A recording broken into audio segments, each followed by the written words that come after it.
Hey Year 12, today we're checking out dot point 9.2.3.1 from Maintaining a Balance. It has a 3 in it, which means we're up to section 3 in this topic, so getting towards the home stretch of this topic now, which is exciting. It's explained why the concentration of water in cells should be maintained within a narrow range for optimal function. So, as per usual, the first thing we need to do is unpack the dot point, okay? So what we need to do is explain, and when we explain, we give information on why we relate the cause and effect, okay? So why the concentration of water in cells should be maintained within a narrow range for optimal function, okay? So why do we need a particular amount of water for our cells to be working to the best of their ability, basically? So some things to recall for a start, because a lot of this you guys did in your first topic of preliminary, which was way back in term 1 last year. So it probably could use a bit of a memory for refresh, okay? So a few meanings first. First word is solvent, okay? So that's the actual liquid where solutes and things dissolve into, okay? And the example here that we'll use across the board is seawater. So the solvent in seawater is water. That's what everything else dissolves into, okay? Next important word is solute, okay? So that's the substance that actually dissolves into the liquid. And the example in seawater again is the salt. So the salt dissolves into the water. And a solution is basically those two things put together. So it's the mixture formed when a solute has dissolved in a solvent. So the seawater as a whole is a solution, okay? Another bit to recall, some more words: isotonic, hypertonic, and hypotonic, okay? So the first one is isotonic, where the concentration of solutes outside the cell is the same as inside the cell. So you can see in this one down the bottom, and when the solution is isotonic, there's no overall movement of water, okay? Everything's balanced and happy. In a hypertonic solution, the concentration of solutes is greater outside the cell than inside the cell, okay? So when it's like that, water tends to move out of the cell because there's more solutes. That means water is in a lower concentration outside the cell. So water moves from this inside the cell to outside the cell to try and balance it up again, okay? Last one of these ones is a hypotonic solution, okay, or hypotonic, where the concentration of solutes, so what's dissolved in the water, is greater inside the cell than outside the cell. And again, water tries to balance itself out, so water tends to move inside the cell in a hypotonic solution. So we know well and truly by now that water is essential for life, okay? Living things are made up mostly of water. Depending on what the living thing is, it's between 70 and 90% generally, okay? Water is also, very importantly, the solvent for metabolic reactions in living cells, okay? So solutes, most things in our body that we need will dissolve in water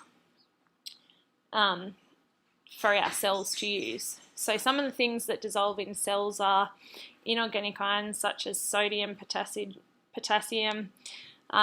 We need them for our nerve impulses. We need them to be able to move any of our muscles, okay? So they're really important.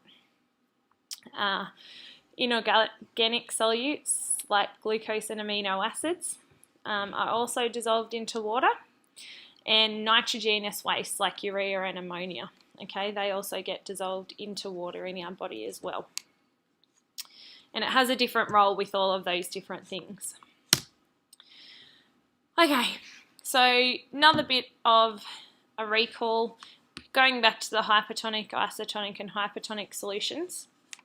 In a hypotonic solution, that means that there's a low level of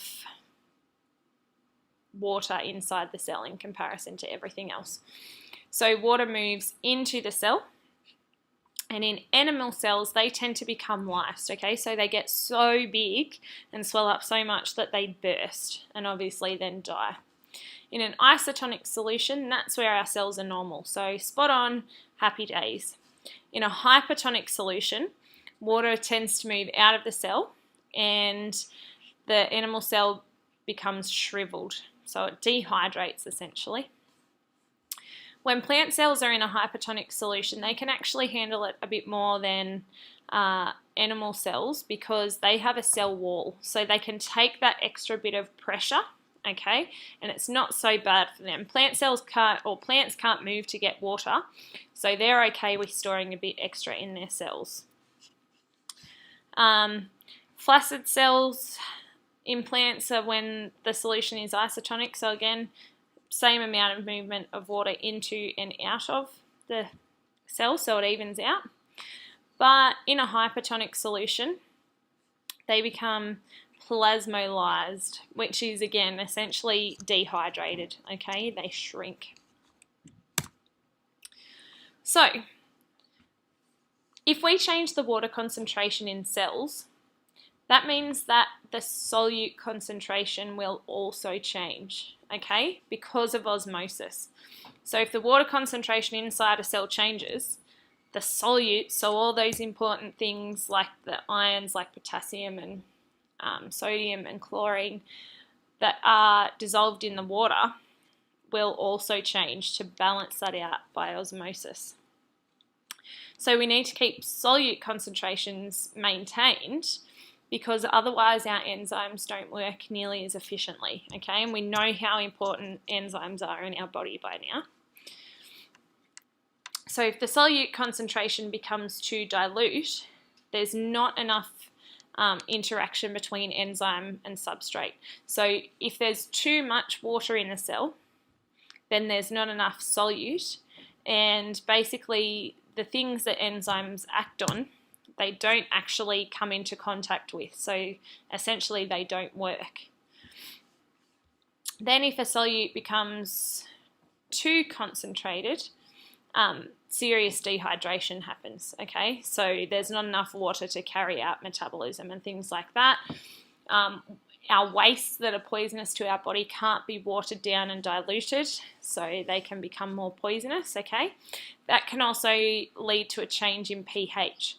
And again, we know that our enzymes work at optimal pHs, and too much of a change causes them to be denatured. So it's really important that our pH of our body doesn't change too much. Another reason for keeping the concentration of water is the same is because it provides the medium for chemical reactions of metabolism to occur, okay?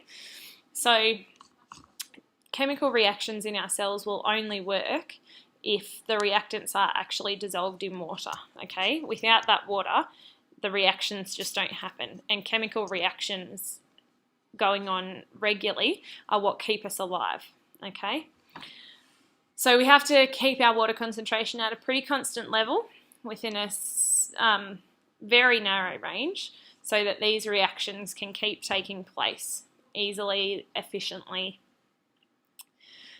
Also, cells can burst, so they lyse, or become dehydrated and shrink if the water concentrations aren't just right, okay? Obviously, if cells are bursting, they're dying. If they're becoming dehydrated, they can also die too, shrivel up and don't perform their functions like they should. And that's us done for this topic. Enjoy.